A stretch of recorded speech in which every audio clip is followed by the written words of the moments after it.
Having learnt Dutch, you then applied to Leiden University, you went to college, you then developed a political voice, you then began to speak out and began to really become a dissident, having in fact as a child always been raised with very fiercely traditional Islamic values. At what point did you decide, I'm going to put it all behind me? There was a gradual process. I didn't just shed Islam or tribal values. The first act, and I remember it consciously, was about 1993. I was attending Dutch classes, and I kept getting distracted by Somalis because I was in the Somali ghetto and Somali circle.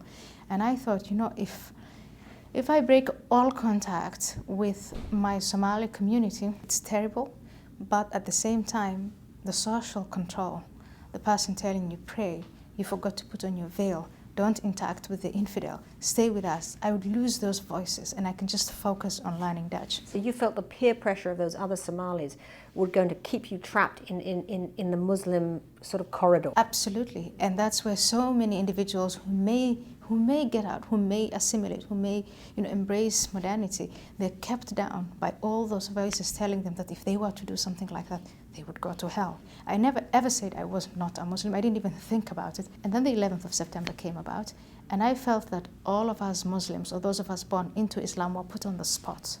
Do you agree with this act of terror, which was considered an act of jihad by Al-Qaeda and bin Laden, or do you disagree with it? And that's when I started to download bin Laden's speeches and documents and propaganda. And I saw in there that he had quotes from the Quran and from the Hadith, Muhammad's guidance.